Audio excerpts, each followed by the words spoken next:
Honourable Member for Brampton, Springdale. Thank you, Mr. Speaker. Mr. Speaker, climate change is the single most pressing ecological threat facing our country and our planet.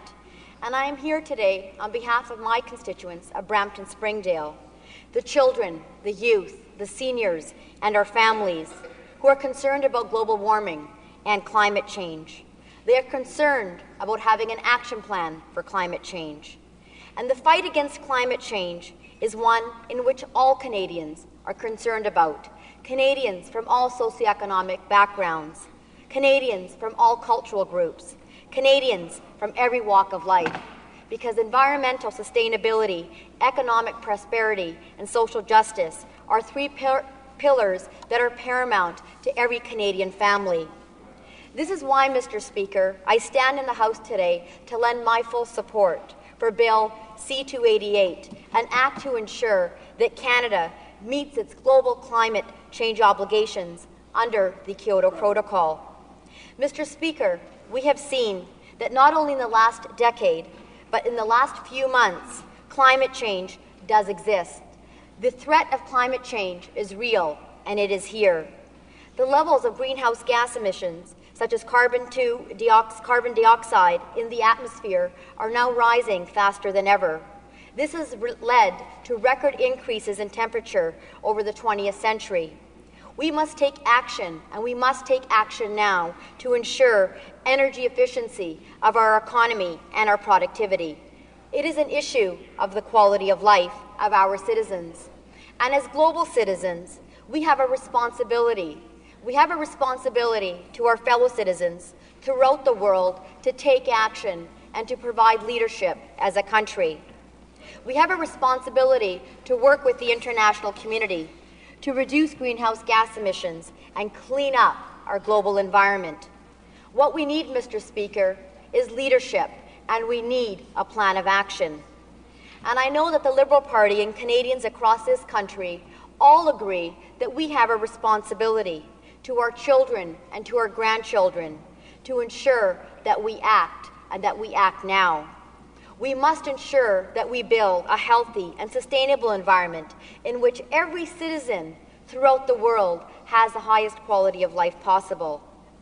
On the environment file, Mr. Speaker, the Conservative government has truly made a mockery of Canada's environmental stewardship. Canadians have a Prime Minister who has never really believed in the science of climate change. And I am sure over the past few weeks, many Canadians have read the letter written by the Prime Minister in 2002, in which he stated, and I provide some quotes, quote, "The Battle of Kyoto, our campaign to block the job-killing, economy-destroying Kyoto Accord."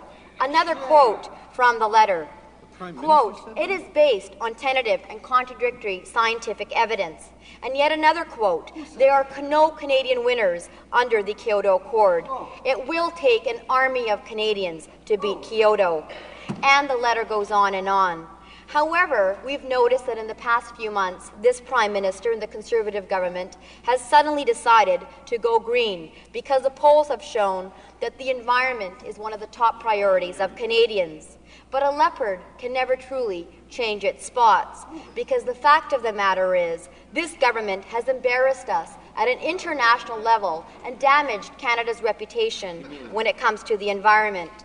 We have taken a look at some of their action plan initiatives. They have refused to honour the $538 million agreement that was struck between the governments of Canada and Ontario to shut down coal-fired production plants.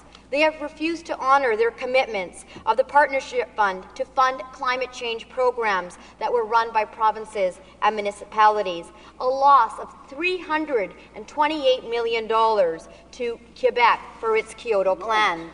They have gutted 92% of the funding for climate change. They have shut down 4 successful climate change programs in Canada. It's been a year, and this government has not gotten the job done. They have spent $300 million on transit pass rebates, a program that experts say will not produce results or reduce the number of cars on the road. The fact of the matter is, Mr. Speaker— Order, please. I'd just like to advise the Honourable the Parliamentary Secretary to the President, the Treasury Board, that he's next on the order. He will get his turn to speak. In the meantime, I'm listening to the honourable member for Brampton Springdale, and I would appreciate it if I could listen to her without interruption. Thank you. Well said.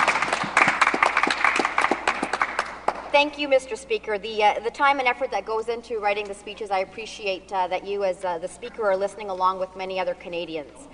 To go on, the fact is that Conservatives have never truly believed in the science of climate change, and they have never believed in Kyoto. And we have seen time and time again they have embarrassed our reputation, not only nationally, but at the international level. I want to take a look back when the Liberals were in government, and we can talk about some of the initiatives that were undertaken by the Liberal government. On February 23rd, 2005, 1 week after Kyoto became international law, the Liberal government released Canada's greenest budget ever. In total, the budget provided for almost $5 billion for over 5 years to green Canada's economy, to clean our land, to clean our air, and to clean our water. It included measures to address such things as climate change, increasing renewable energy production, such as wind and small hydro, to remediate toxic sites, and to improve public infrastructure. On April 13th of 2005, $4 billion was invested in the climate change plan that detailed sector-by-sector greenhouse gas reduction targets and our plans to meet them. And then again, in September 3rd of 2005, the Liberal government once again proposed the addition of 6 greenhouse gases to be added to the Canadian Environmental Protection Act, which would have provided the federal government with a legal authority to take quick action on reducing greenhouse gas emissions and also aiding in the establishment of mandatory greenhouse gas emission reduction targets. Mr. Speaker, and then in December 2005, I'm sure that many Canadians watching today will also remember that we as a nation proudly hosted in Montreal the historic United Nations Conference on Climate Change. And it was under Canada's leadership that this conference brought together 180 countries to create Montreal's action plan, a clear roadmap to the world's future approach to cooperation on climate change.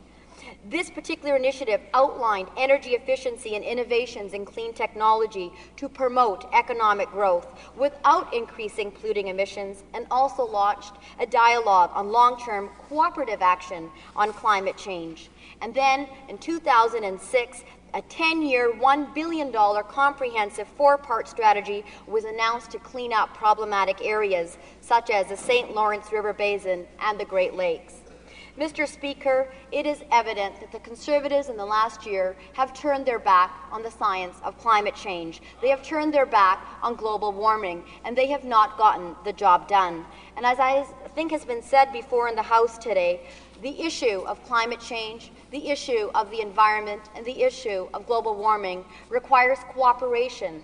It requires collaboration between all parliamentarians and all parties in this House, but it also requires cooperation and collaboration with the international community. We traditionally as a country have had the respect because we have provided the leadership when it comes to addressing the issue of climate change.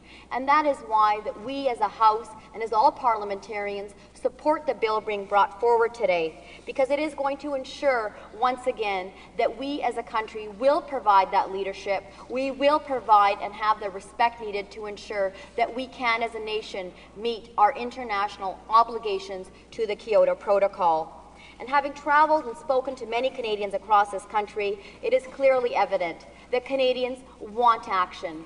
Canadians need action, and that we as parliamentarians today here in Ottawa must ensure that we get the job done. And we as a party, as the Liberals, have a leader who is passionate, who is committed, and who has a conviction to ensure that we do meet our international obligations to the Kyoto Protocol. Thank you very much.